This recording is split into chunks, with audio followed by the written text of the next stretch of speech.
After I make all of the artwork in Photoshop, I just print out the designs on some shrink film paper and then cut them out. I try to fit as many as I can on one sheet of paper, and sometimes it doesn't work out quite so well. Sometimes my printer will streak through the designs, or it'll cut off despite being set to borderless and having every design in the proper place.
And once they're all cut up, they're laid out like these testers and baked in the oven for about 5 minutes. Sometimes a little longer if they need a little more time to straighten out.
The most time-consuming part of this process, in my opinion, is sealing the pens.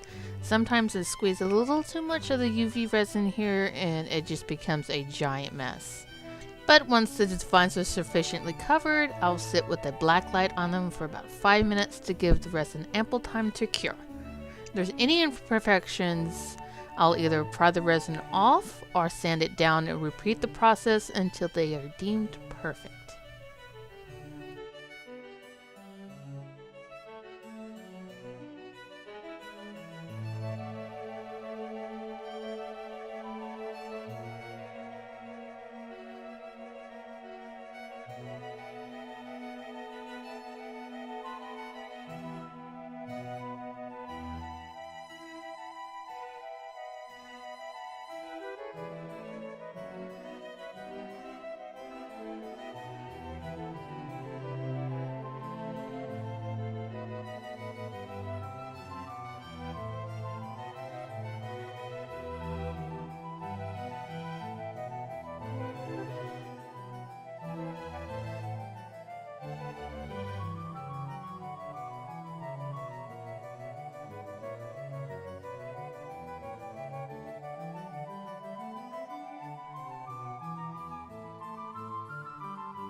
And after all of that, the backings are glued down with some E6000 and left to dry overnight.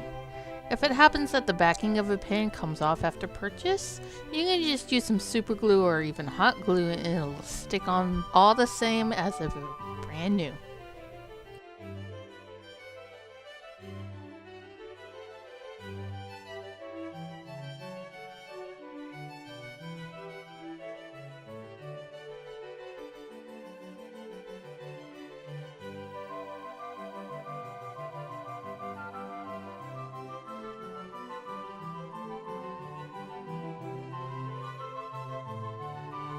And then comes the final and my favorite part of this whole process, putting the rubbing backings on the pens.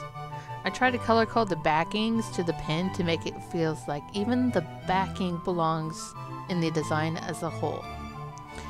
And right here I am doing this exact thing for over 100 pens.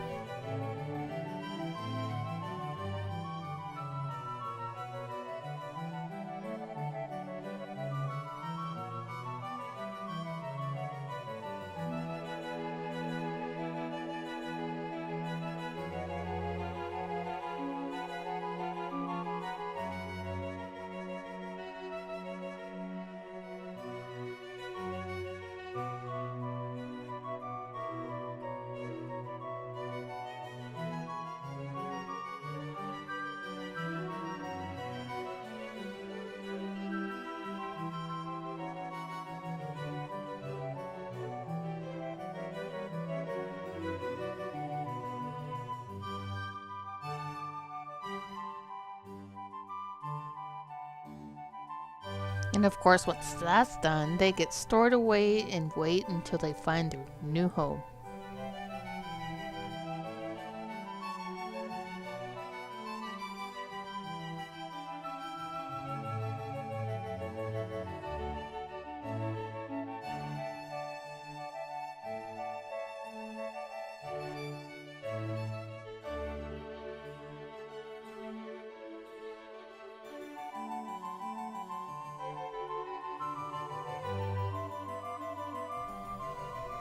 And And this is just an overview of my Final Fantasy XIV pin collection. Thank you everybody for watching, and I will see you in the next video.